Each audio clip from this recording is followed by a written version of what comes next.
When a director wants to scare you, the easiest trick is to hide a monster in the dark.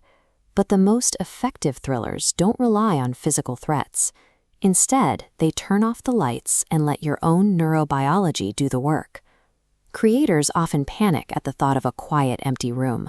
Afraid of boring the audience, they over-engineer their plots with elaborate villains and constant action. The result is a highly mechanical story where you feel safe the moment the noise stops. This matrix shows two approaches to storytelling.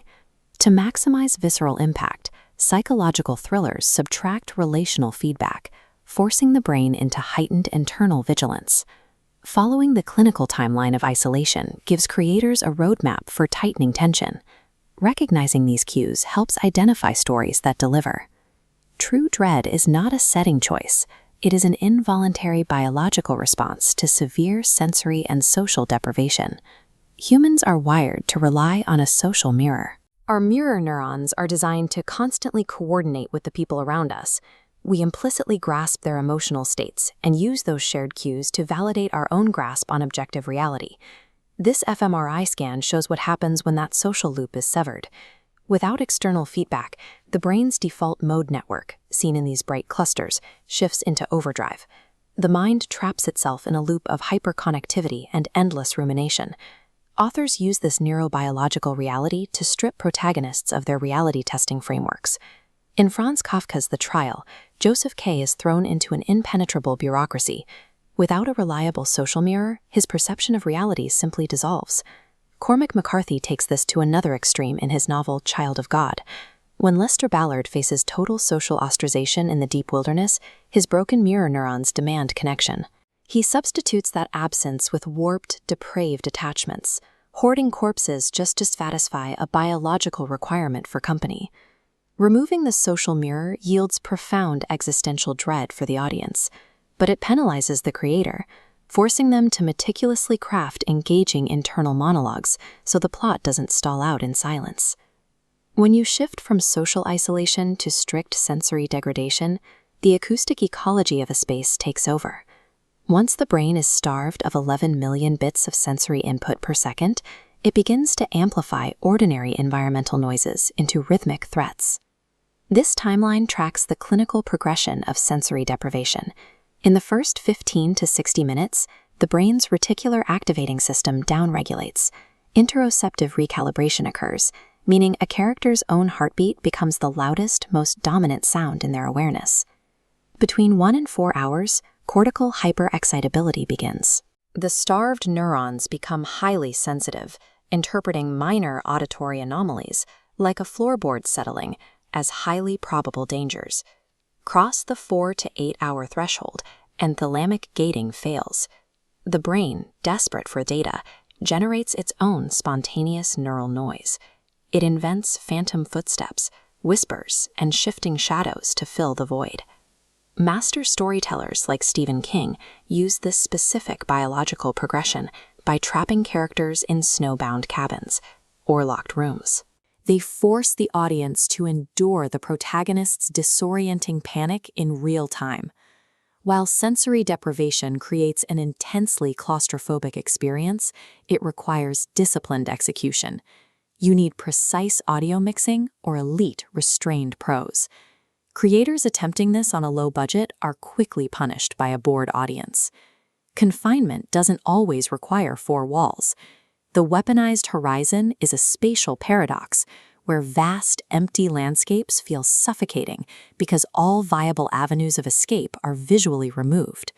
Standing isolated in a massive space activates a primitive predator-prey response.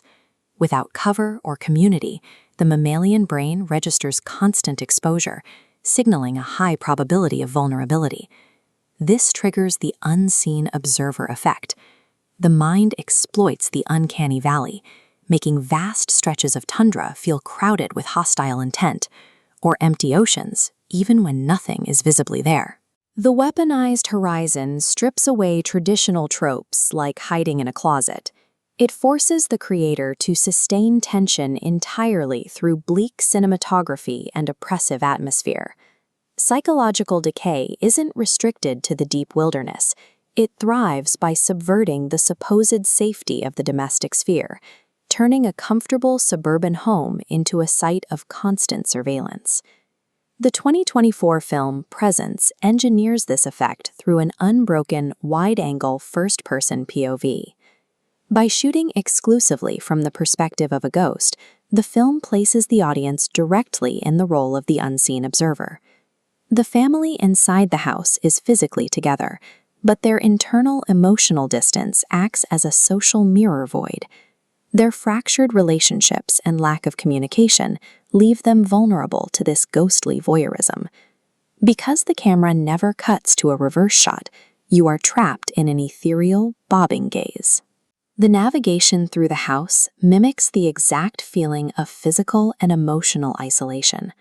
Isolation doesn't require deserted islands. True decay happens when connection fails, leaving minds hunted at home. This chart plots the thriller landscape. Mapping pacing against threat location reveals different strategies. A fast external survival story contrasts sharply with a slow internal burn. Operating here, respect the clinical timeline. Let the default mode network overdrive before introducing visible threats. If you lack the budget for immaculate sound design or the discipline for rigorous character study, abandon the psychological isolation route entirely.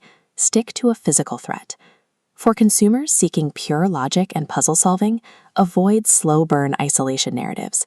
You will get a higher return on your time investing in fast-paced, locked-room mysteries that prioritize deductive reasoning over dread. But if you want a story that systematically tests the limits of your own reality, seek out social mirror void narratives. These use confinement to create a state of sustained suspicion. The biological reality is consistent. Denied sensory benchmarks and human connection, the brain stops predicting reality and starts inventing threats to fill the gap. Isolation thrillers are an endurance test. By leveraging silence and solitude, they produce a persistent unease that stays after the credits roll.